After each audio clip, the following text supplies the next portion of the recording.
तो सर जैसा कि हमारे साथी ने कहा कि नोटबंदी के काफ़ी सारे फायदे हैं राजनेताओं ने से भ्रष्टाचार जो है जो भी काला धन है वो बाहर आया है। लेकिन अगर मैं यहीं पे बात करूं भ्रष्टाचार की, तो आप मुझे सिर्फ इतना बताइए कि कितने ऐसे नेता हैं जिनके पास से जो काला धन है वो बाहर आया है। जितनी भी तकलीफें हुई हैं वो हमारी आम जनता को हुई हैं। अगर काला धन बाहर आया है तो फिर उनका आप हमें दीजिए ना, आप हमें दिखाइए, डाटा शो करिए। Obviously it is a very बहुत जल्दबाजी में फैसला लिया गया। अगर कहीं ना कहीं एक मीटिंग बिठाकर एक विचार कर कर उस चीज पर अगर तब फैसला लिया जाता तो मुझे लगता है कि बहुत अच्छा किया जा सकता था इस नोटबंदी। क्या नाम है आपका? सर मेरा नाम अर्चित कुमार है।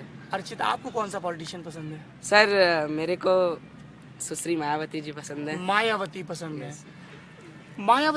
मायावती की जब भी यूपी में बात होती है, एक तो मैं ये अफसोस की बात भी है कि जब आप एक सो कॉल्ड अपर स्ट्राटा में जाते हैं तो मायावती पर उतनी बात नहीं होती। मैं इन बच्चों से बात कर, ज्यादातर लोग नरेंद्र मोदी, अरविंद केजरीवाल, अखिलेश यादव का जिक्र कर रहे थे। अखिलेश का जिक्र इसलिए भी लाजमी क्योंकि ये उनकी होम टर्फ है। मायावती का जिक्र करने वाला ये पहला बच्चा है। क्या नाम बताया आपने अपना? मेरा नाम अर्चित कुमार है। क्या अच्छा है मायावती में? उनकी पॉलिटिक्स में क्या अच्छा लगता है आपको? अगर मैं मायावती जी की बात करूं तो सबसे पहले उन्होंने सबसे अच्छा काम ये किया कि जो दलित वर्ग है, जो पिछड़ा वर्ग है, उसका प्रतिनिधित्व वो अधिकतर करती हैं। और ऐसी बात नहीं है, वो सभी को साथ में लेकर चलती हैं। अब मैं कई सारे लोग यहाँ बैठे थे, अरविंद केजरीवाल की बात चल रही थी, तो सर मैं बताऊं वो एक ऐसा बंदा है जिसने IIT क्वालिफाई करने के बाद वो पॉलिटिक्स में गया है। तो कहीं ना कहीं मुझे ऐसा लगता है कि अगर पढ़े लिखे नेता या पढ़े लिखे लोग पॉलिटिक्स में आएंगे तो कहीं ना कहीं विकास तो होगा। मैं बिल्कुल इस बात से सहमत हूं कि वो विकास होगा। और अरविंद केजरीवाल कह रहे हैं कि प्रधानमंत्री नरेंद्र मोदी जी अपनी जो वो है डिग्री है वो दिखाएं, तो वो क्यों नहीं दिखा रहे हैं, क्यों डर रहे हैं? मेरे को ये नहीं समझ में आ रहा है। अगर आप मैं ये भी बिल्कुल सही सत्य बात है सर कि अगर कोई पढ़ा लिखा व्यक्ति पॉलिटिक्स में जाता है तो 100% विकास होगा, क्योंकि वो पढ़ा लिखा है, वो पढ़कर आया है उन चीजों को। यही मैं कहना चाहूंगा सर। ये सरप्राइजिंग है, अच्छा भी है। राजनीति में विरोधी विचारों का होना बेहद जरूरी है एक अच्छे लोकतंत्र के लिए। एक ही जमीन पर गेहूं भी उगे, गुलाब भी उगे। अर्चित, आपने जो कि बहुत समझदारी से बात की, बाकी बच्चों ने भी की, एक सवाल पूछना चाहूंगा। आपको मायावती अच्छी नेता लगती है? मायावती के आलोचक ये इल्जाम लगाते हैं कि उनके राज में पत्थर की मूर्तियां, पार्क ये ज्यादा बनते हैं, बाकी आम जनता के लिए काम नहीं होता है। बिल्कुल सर। सर अगर मैं बात करूं दलित वर्ग की, तो जो अपर कास्ट पीपल हैं, अगर मैं कुछ समय हिस्ट्री में जाऊं तो अपर कास्ट पीपल ने लोअर कास्ट पीपल पे बहुत ज्यादा जुल्म किया।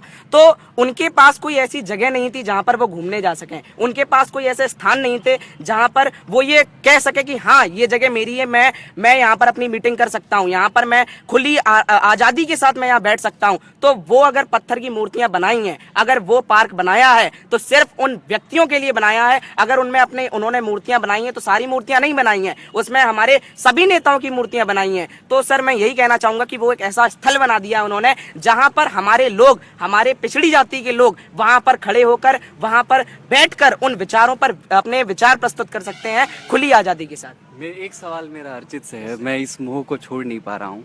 अर्चित ये बताइए, आपने जो बातें कही उनको आप सीखते पढ़ते कहाँ से हैं? अखबार से पढ़ रहे हैं, टीवी से पढ़ रहे हैं, कोई बड़ा आदमी आपको बता रहा है, या दोस्तों से? कहाँ से ला रहे हैं ये चीजें? मतलब आपकी जो राजनीतिक समझ है वो बहुत काबिले तारीफ है, इसलिए ये सवाल पूछा जा रहा है। पहली बात तो मैं सर धन्यवाद कहूँगा अगर आप ऐसी बात कर रहे हैं। तो मैं बात करूँ अगर सर इस बात की, तो सर मैं आपको बताना चाहूँगा मैं एक पिछड़ी जाति से बिलोंग करता हूँ और मुझे इसमें कोई वो नहीं है। सवाल ये अर्चित, सवाल हमारा ये है कि आपको जो जानकारी है वो अखबार से मिलती है, टीवी से, फेसबुक से, किसी बड़े बुजुर्ग से चर्चा करते हैं? अवेयर कहाँ से हैं? सर मैं पहले तो न्यूज़ पढ़ता हूँ, दूसरी चीज मेरा जो घर का माहौल है वो भी इसी तरीके का है। अरे वाह। हाँ, मैं बस यही कहना चाहूँगा सर।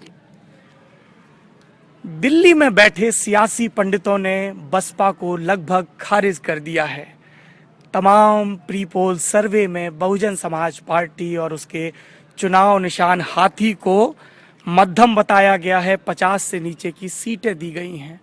और अक्सर मायावती पर यह इल्जाम लगाया जाता है कि उनके 5 साल के शासनकाल में लॉ एंड ऑर्डर तो दुरुस्त हुआ लेकिन मूर्तियां बहुत बनी। ये बच्चा मैनपुरी का अर्चित, इसने इतना ठोस जवाब दिया है, इसने ये बात कही है जो ज्यादातर लुटियंस दिल्ली की राजनीति करने वालों को और वहां की समझ रखने वालों को समझ नहीं आती है कि दलितों की माली हालत तो बदलनी ही चाहिए। इसके साथ साथ उनके भीतर स्वाभिमान भी आना चाहिए। नरेंद्र मोदी के लिए ये अच्छी खबर है कि ज़्यादातर नौजवान उनके कामों को पसंद कर रहे हैं। अरविंद केजरीवाल फिलहाल राहत की सांस ले सकते हैं क्योंकि यूपी का वो चुनाव